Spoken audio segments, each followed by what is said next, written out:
Again for the opportunity to follow up, Mr. Chairman. Madam Chairman, you mentioned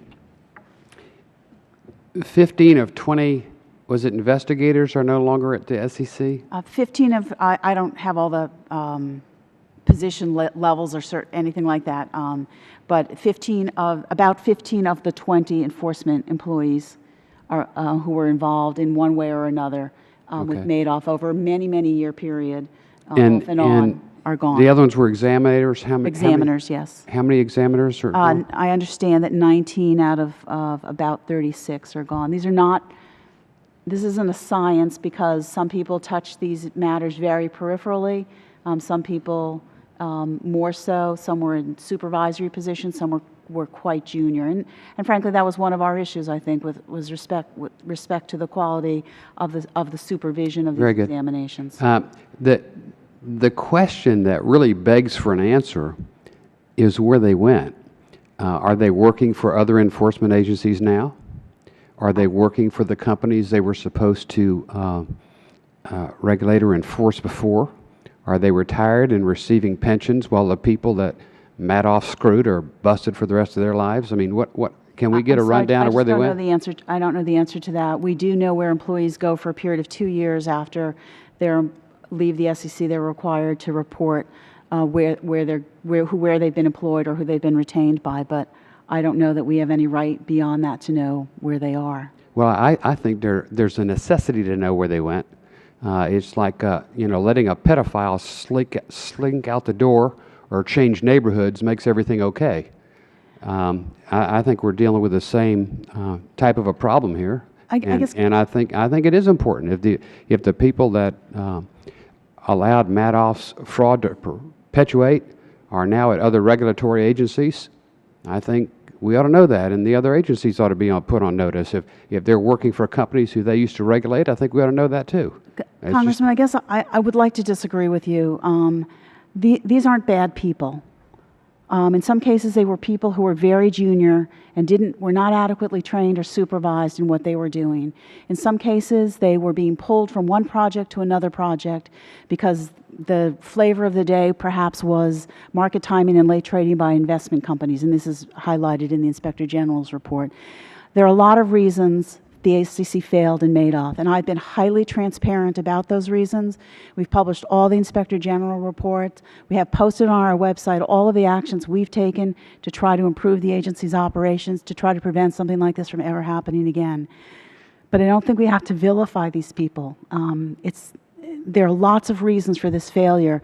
Some were people who didn't do a good job, without a doubt, but we can't say that about everybody. Well, there's people that are out $50 or $70 billion that might feel a little bit differently. Maybe they haven't had the same sensitivity classes, but they think there needs to be accountability for bad conduct, for misconduct, and maybe criminal misconduct. I read the audits, and as I said before, and you acknowledge, they are scathing.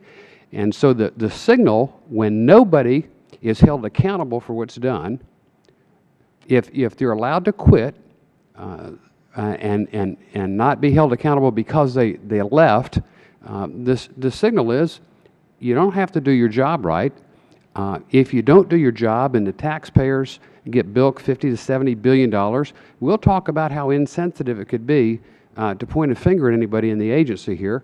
And if you just leave, everything will be okay and it will be forgotten. Look, I think people have paid a very large price through the Inspector General's reports. I'm not suggesting that's enough. We have a disciplinary process. It is coming to conclusion. It is pursuant to the Federal Civil Service rules. I agree very much in accountability, which is one reason why we have talked so much over the last year and a half about Madoff, why the Inspector General reports are out there. He was given free rein to do whatever investigation was necessary, and we've been very transparent about it. My only point is saying that 15 of the 20 investigators who were involved in this, and stealing's stealing even if the government's in on the job, believe it or not. I mean, some people think if the government's involved, it makes it okay. Stealing's still stealing even if the government's involved in it. And I think saying that 15 of 20 of these investigators and 19 of the 36 examiners are no longer with the agency doesn't make what they did okay and mean that they can't be held accountable, Well, and that we shouldn't know where they are now. I agree. It certainly doesn't make what happened okay. I'm not sure how we'd hold them accountable under the law if they've left the agency and they haven't violated any law. Well, I'm happy to think that through further. maybe some of the 1,200 lawyers that file 600 cases a year can find time between filing a half a case every year to research that a little bit and see how other law enforcement agencies handle that.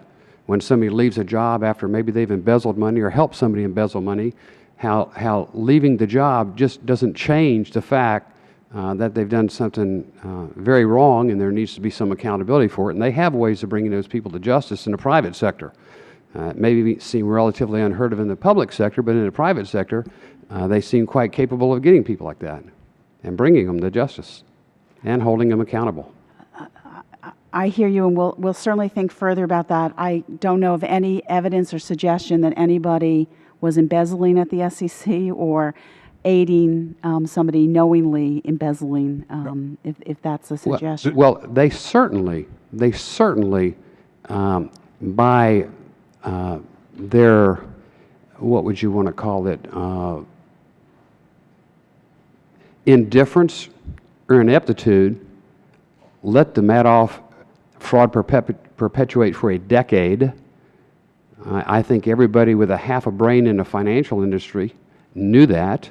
That's why none of your big money managers or hedge fund managers got caught. They read the Barron's expose, front page story, and what a fraud this guy is. But for 10 years, the SEC did nothing about it.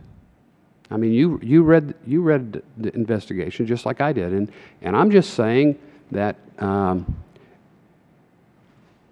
there needs to be consequences for that kind of behavior. And you told us that you're going to see that eventually we're going to hear some justice being served in the future as you go through the proper course of doing this. But I'm just making this statement that 15 people who were culpable, probably to some degree, 19 of 36 who are culpable to some degree, should not be unnamed or forgotten just because they left the agency. I think we need to know, as I stated, where they are, if they're with agencies they used to regulate, if they're in charge of overseeing at other agencies now where the blunder could be repeated, and if they just retired and they're collecting pensions at the expense of the people who got bilked. Thank you, Mr. Posey, I yielded you 3 minutes of my